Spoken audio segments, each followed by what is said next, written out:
The British East India Company is often seen as the sole colonial conqueror of India.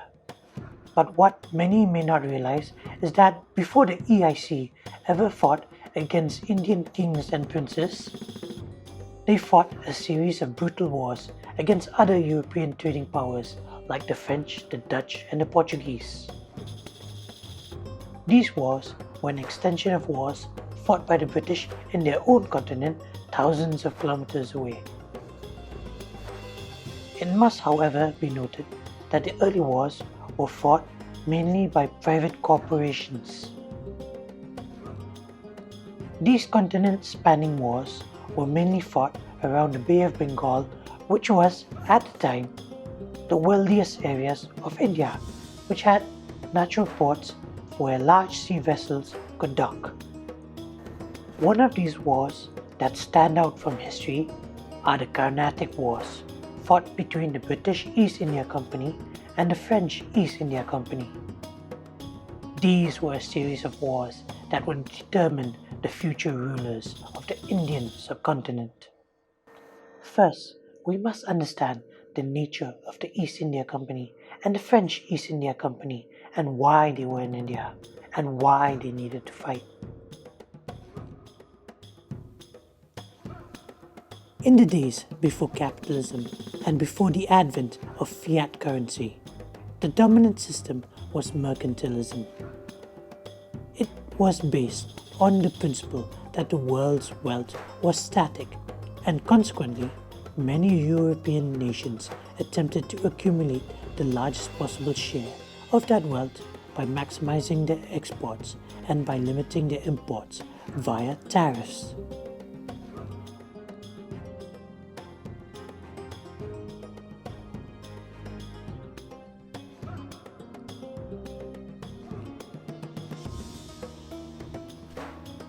One such way of achieving these goals was the accumulation of material resources like gold and silver. In such a system, as contrasted against modern capitalism, there can be no cooperation.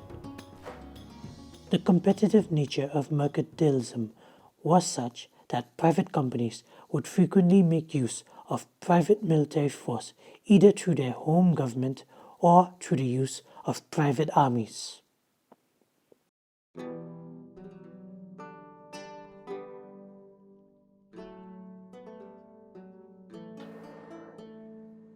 The British East India Company was founded in 1600 to trade in the Indian Ocean region and Qing China.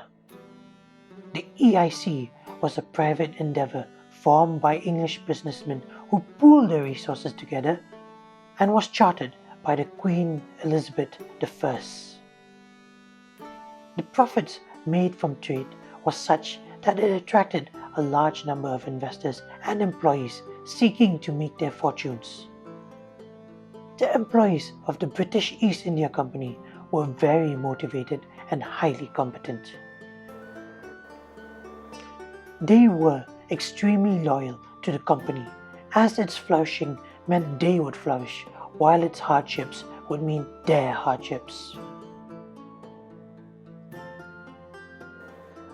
In contrast to the British, the French East India Company was planned by Jean-Baptiste Colbert and was chartered by King Louis XIV. It resulted from the fusion of three earlier companies that were already trading in Asia. The French company was more of a creation of the French king and was mostly funded and heavily controlled by him. As with many business enterprises founded by government, it suffered from a lot of incompetence and mismanagement. Its employees were very unmotivated and would seek greener pastures the first opportunity they got. There was hardly any loyalty to the company. However, through sheer brute force of the French state, it managed to set up a thriving trade with Indian kingdoms and established numerous colonies and trade factories from Africa to India. The Carnatic region is the peninsular South Indian region between the Eastern Ghats and the Bay of Bengal in the modern Indian states of Tamil Nadu and southern Andhra Pradesh. The name, drawn from the Dravidian language, means black country. This name comes from the rich black volcanic soil of the area, which makes it very suitable for agriculture. It extended along the eastern coast about 600 kilometers in length and between 50 to 100 kilometers in its breadth. It was bounded in the north by the Krishna River, and to the south it extends to Cape Comorin, or as it is now known as Kanyakumari.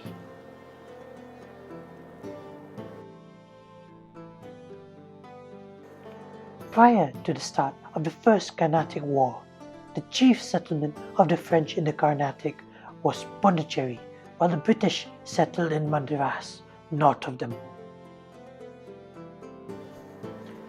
Moving on to the First Carnatic War. The First Carnatic War came about as a result of the Austrian War of Succession in Europe. At first, the two companies tried to maintain cordial relations, but soon war became inevitable. The British government sent the Royal Navy with the objective of capturing French lands in the Carnatic. The French were under the control of Governor Jean-François Dupleix, while the British in the Carnatic were led by EIC Governor Nicholas Morse. The French called for aid from the governor of Mauritius, La Bourdonnais, who soon arrived with ships and soldiers. The British Royal Navy, under Admiral Edward Peyton, engaged in the indecisive action of Megapattanam in July 1746. The British fleet was forced to withdraw to Bengal. Soon, French forces under La Bourdonnais turned their attention to Madras. On 7 September 1746, the inhabitants of Madras woke to find a French fleet sitting offshore and an expedition of soldiers landing. The English asked the local Mughal governor, Nawab Anwar-ud-Din, to intervene. However, the French promised to give Nawab the city of Madras in exchange for his support. Thus, the British in Madras were left helpless. The French began to bombard the city from both land and sea. On 9th September, the English surrendered to La Bourdonnais. He, however, accepted a bribe from the British and promised to return the city.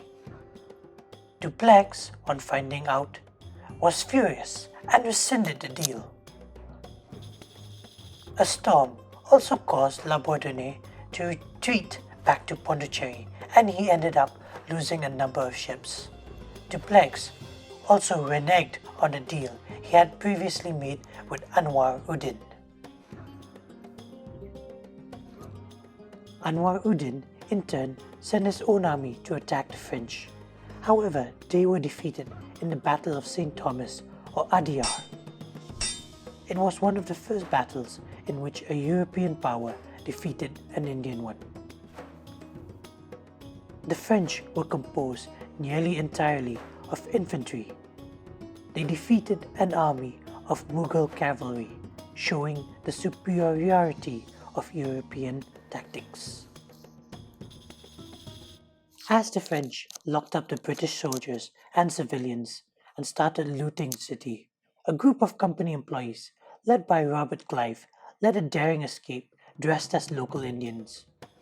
They made their way hundreds of kilometers south to Fort David to give the British garrison there news of the French attack.